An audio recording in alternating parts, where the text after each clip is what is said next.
Paix, grâce chez vous, que la paix de Dieu soit avec vous, que le Seigneur vous bénisse, qu'il vous garde et qu'il garde tout un chacun de vous.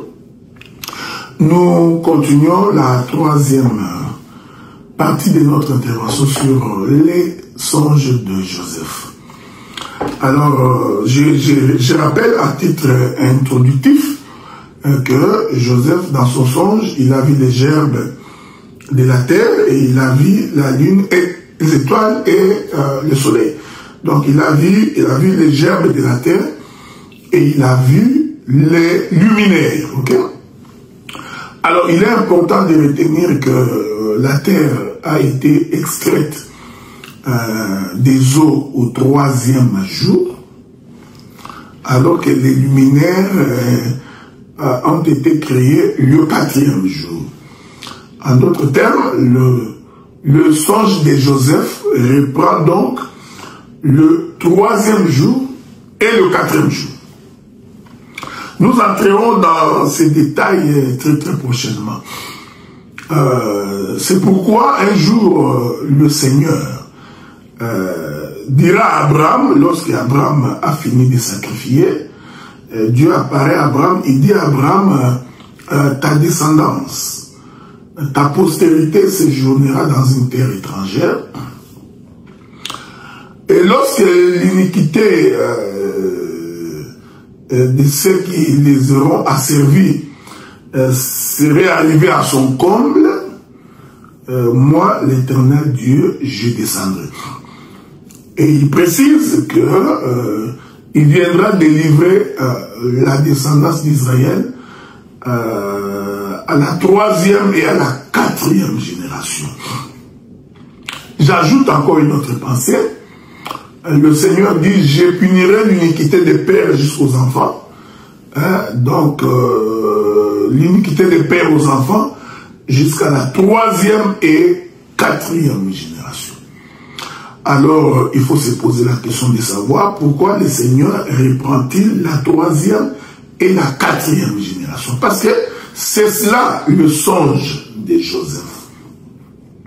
C'est très important. Donc, le songe de Joseph reprend donc le 3e jour et le 4e jour. Alors, la Bible dit, après 400 ans ou 430 ans, le Seigneur apparaît à Moïse. Il apparaît à Moïse dans un buisson ardent.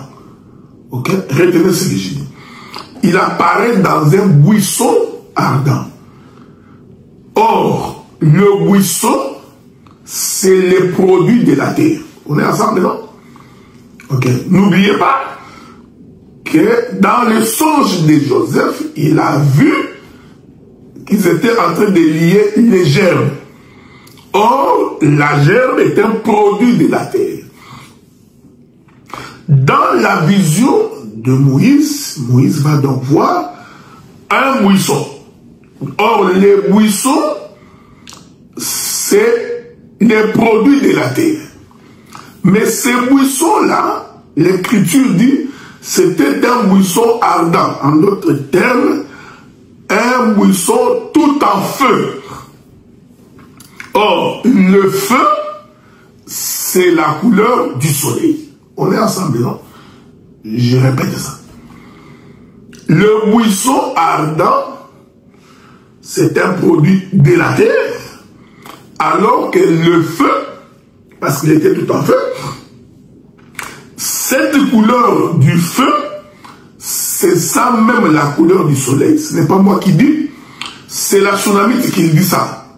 La Sunamite dit, je suis noir, mais je suis belle.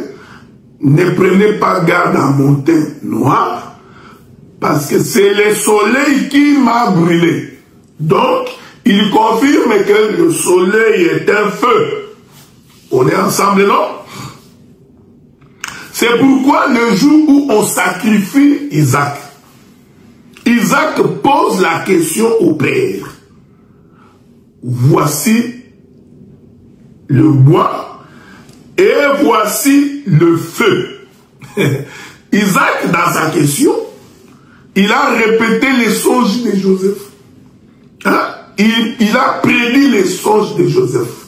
Il dit, voici le bois, voici le feu. Or, le bois, c'est un produit de la terre, troisième jour de la création. Le feu, c'est un produit du ciel. C'est le soleil, c'est les luminaires. Que la paix de Dieu soit avec vous. Je vais définir la troisième partie de mon intervention sur les songes de Joseph. Nous allons continuer très prochainement. Que Dieu vous bénisse.